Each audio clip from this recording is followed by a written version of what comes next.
Ce jeudi 10 octobre 2024 est une date qui restera longtemps gravée dans la mémoire des Sans-Noirs. Pour cause, le camp militaire a été inauguré ce jour par le ministre de la Défense et des anciens combattants, colonel Sadio Camara.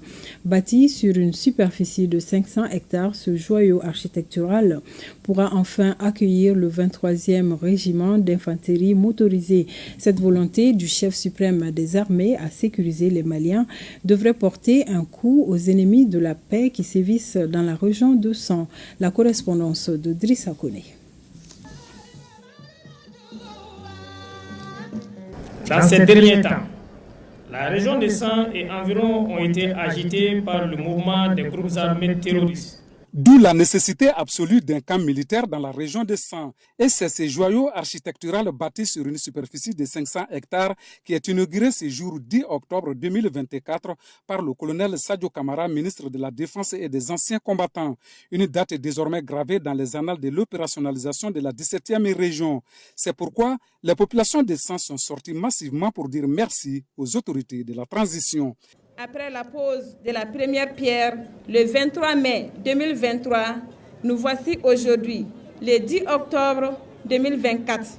Une chance pour chacun et chacune de nous d'être ici présents ce matin en tant que témoins de l'ouverture du camp militaire de la région de San. Ce nouveau camp militaire, véritable joyau architectural, fortement attendu par les populations de la région, suscite à la fois joie et espoir chez elles. Joie parce qu'elles ont la ferme conviction que leur sécurité sera désormais assurée par les forces armées maliennes. Espoir parce qu'elles sont certaines que leur région, désormais enracinée dans la Marsanké, couverte par la densité des feuillages du Boitou et du Miankala, sera indubitablement préservée de l'incursion des terroristes qui sèment souvent terreur et désolation. Positionné à Ségou par manque d'emprise, le 23e régiment d'infanterie motorisée pourra enfin intégrer les lieux qui lui est destiné afin de faciliter la traque des ennemis de la paix qui perturbent la quiétude des populations.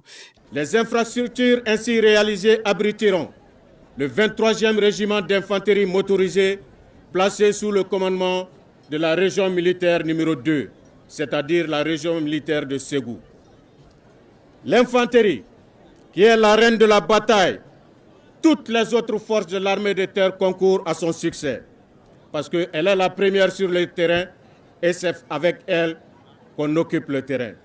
Ce camp n'est pas seulement un bâtiment, il représente notre détermination à garantir la paix et la sécurité, à la fois pour notre pays et nos alliés. Ce camp qui augure le renouveau est une vision et une détermination du chef suprême des armées, son Excellence le colonel Assimi Goïta, à mettre les FAMA dans les conditions idoines. Les travaux exécutés dans le délai par l'entreprise en service, le camp répond à toutes les commodités.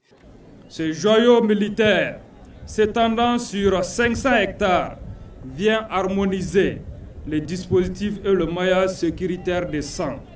Désormais, transformé en ville garnison, hautement sécurisé. Le camp que nous inaugurons aujourd'hui répond pleinement à la vision édictée par le chef de l'État.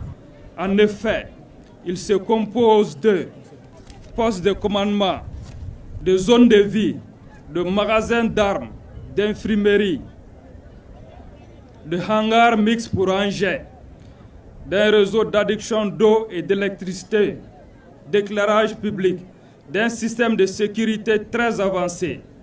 Il vient, à tout point de vue, combler les attentes que j'avais émises lors de la cérémonie de pose de la première pierre, à savoir garantir à nos forces un recrutement suffisant en nombre et en qualité, un équipement à la hauteur de leur ambition, ainsi que l'amélioration subséquente de leurs conditions de vie et de travail. Plusieurs présents ont été remis au ministre Camara, dont 4 bœufs pour dire au bismillah aux militaires qui occuperont bientôt les lieux. Une visite guidée du camp a suivi cet acte hautement apprécié par l'hôte du jour. Le ministre Sadio Camara, dès son arrivée, est allé présenter ses civilités aux 4 grandes familles fondatrices de la ville de San. Une autre bonne nouvelle